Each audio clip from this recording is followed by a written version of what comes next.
Assalamualaikum warahmatullahi wabarakatuh. Kami dari kelompok 9 akan mempresentasikan mengenai prinsip-prinsip Islam tentang ekonomi yang beranggotakan 1.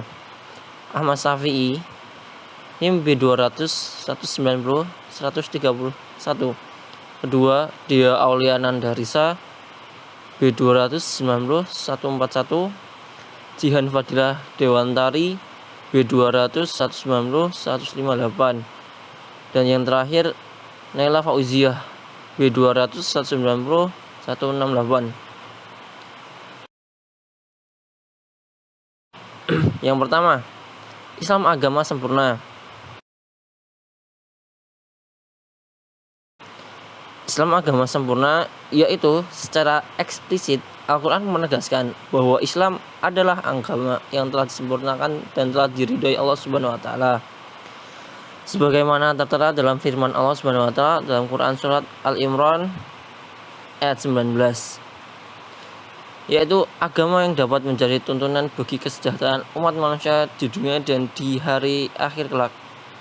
Sebagai agama yang sempurna dan universal, Islam memberi tuntunan dalam segala aspek kehidupan manusia secara jasmani maupun rohani, individual, sosial, spiritual, materi, dan dunia akhirat. Perekonomian merupakan salah satu aspek yang sangat penting, bahkan dapat dikatakan sebagai tulang punggung kehidupan umat manusia. Islam sangat memperhatikan masalah ini. Bahkan karena sangat pentingnya permasalahan ekonomi ini, Allah Subhanahu wa taala telah mengingatkan Nabi Adam alaihissalam sebelum beliau diturunkan ke dunia. Sebagaimana tertera dalam firman Allah Subhanahu wa taala dalam surat Toha ayat 119 sampai dengan 120.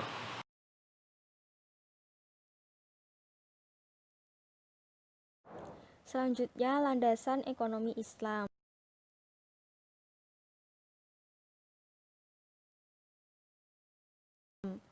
Tuntunan-tuntunan dalam Islam dalam bidang ekonomi diberikan dalam bentuk garis besar agar dapat dikembangkan dan senantiasa selaras dengan segala waktu dan tempat. Menurut Azhar 1988 dalam bukunya Garis Besar Sistem Ekonomi Islam menyebutkan bahwa ekonomi Islam memiliki 3 landasan, yaitu landasan akidah, landasan moral, dan landasan yuridis. Yang pertama, landasan akidah. Islam menegaskan bahwa manusia adalah yang dipercaya sebagai khalifah, yaitu yang mengemban amanat Allah untuk memakmurkan kehidupan. Quran Surat Al-An'am ayat 175 dan Quran Surat Hud ayat 61. Untuk itu, manusia diberi kemampuan lebih dibandingkan dengan makhluk yang lain. Yang kedua, bumi, langit, dan alam seisinya ditundukkan kepada manusia, agar manusia dapat melaksanakan fungsi kekhalifahannya. Pemberi legitimasi untuk memanfaatkan alam semesta ini bagi manusia diimbangi dengan kewajiban untuk mewujudkan kebaikan dan kemakmuran serta diiringi dengan larangan kerusakan. Yang ketiga, memanfaatkan potensi alam dan mencari nafkah untuk kebutuhan hidup bukanlah tujuan tapi hanyalah sarana untuk mencari keridhaan Allah. Yang keempat, harta benda yang dimiliki seseorang tidak akan menimbulkan hak-hak istimewa baginya. Begitu pula sebaliknya, orang yang tidak memiliki harta benda tidak akan berkurang hak-hak kemanusiaannya dalam hidup bermasyarakat. Dan yang kelima, yaitu pemberian hak sebagai pengusaha kepada manusia berlaku untuk umum tanpa kekhususan. Ajaran tauhid yang menyatakan bahwa hanya Allah lah yang patut disembah, pelindung dan pemelihara satu-satunya bagi manusia. Demikian pula bahwa manusia semuanya berasal dari Allah dan akan kembali kepada Allah. Landasan kedua yaitu landasan moral. Yang pertama, Islam mengajarkan bahwa tangan yang memberi lebih baik dari tangan yang meminta, dan menilai bahwa bekerja yang motifnya baik adalah ibadah, tidak menggantungkan kepada pertolongan orang lain. Bahwa Islam juga menilai bahwa makanan yang terbaik adalah yang diperoleh dari usahanya sendiri. Yang kedua, Islam mendorong umatnya agar banyak memberi jasa kepada masyarakat. Sebagaimana tertulis dalam hadis Nabi Shallallahu Alaihi Wasallam, yaitu tidak ada makanan yang dimakan seseorang yang lebih dari yang merupakan hasil kerja tangannya sendiri. Dan sesungguhnya Nabi Daud itu makan dari hasil kerja tangannya sendiri. Hadis riwayat Bukhari nomor 1930. Kemudian yang ketiga, menikmati hal-hal yang dibolehkan syariah seperti menikmati hasil pertanian, kerajinan, dan lain sebagainya dianggap sebagai ungkapan syukur kepada Allah. Hadis riwayat Muslim menjelaskan, manusia yang paling disukai Allah adalah yang paling bermanfaat bagi manusia lain.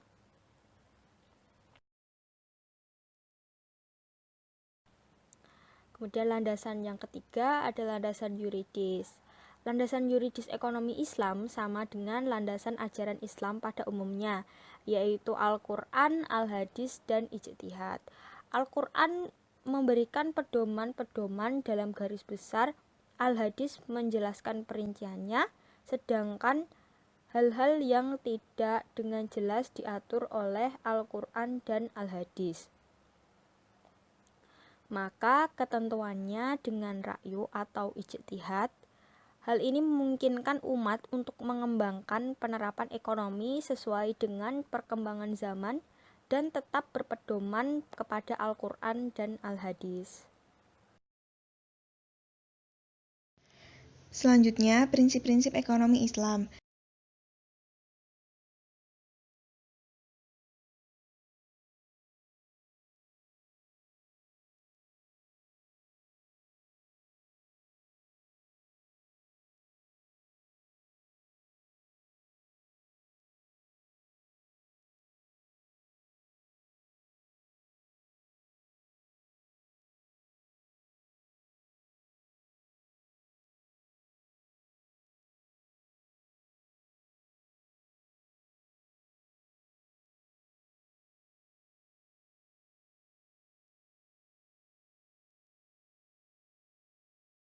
Yang pertama ada Allah pemilik.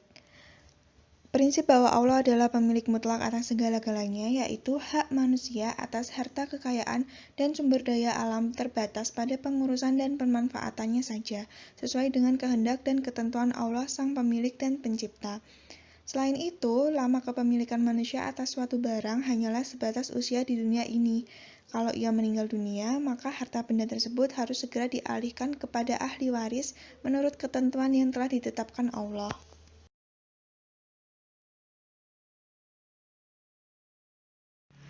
Yang kedua ada halal dan haram. Dalam usaha mencari dan memanfaatkan harta kekayaan, manusia diberi kebebasan menurut kemampuan dan keahlian yang mereka miliki, asal halal dan baik.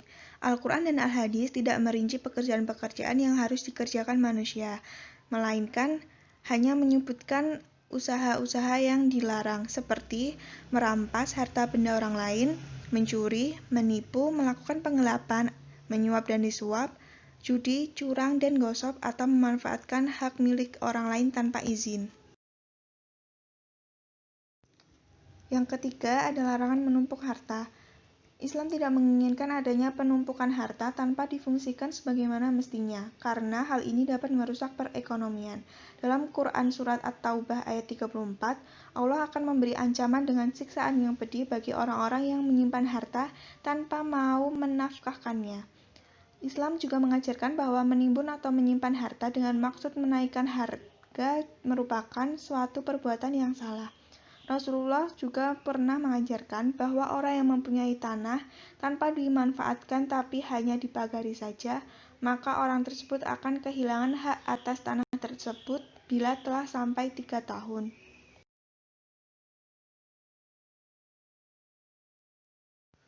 Prinsip yang keempat ada jaminan sosial. Islam menginginkan terwujudnya masyarakat ideal di mana setiap warganya memperoleh hak-hak dan dengan ikhlas melaksanakan kewajiban-kewajibannya, sehingga tidak ada warga yang terlantar dan diperlakukan tidak adil. Hal ini dapat dilihat dari banyaknya ayat Al-Quran yang menekankan adanya jaminan sosial. Misalnya, adanya hak fakir miskin di dalam harta orang-orang yang kaya.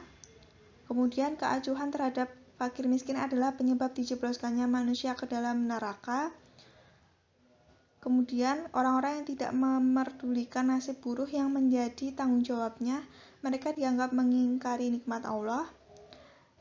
Lalu orang yang menghardik anak yatim dan acuh terhadap nasib orang miskin adalah pendusta agama.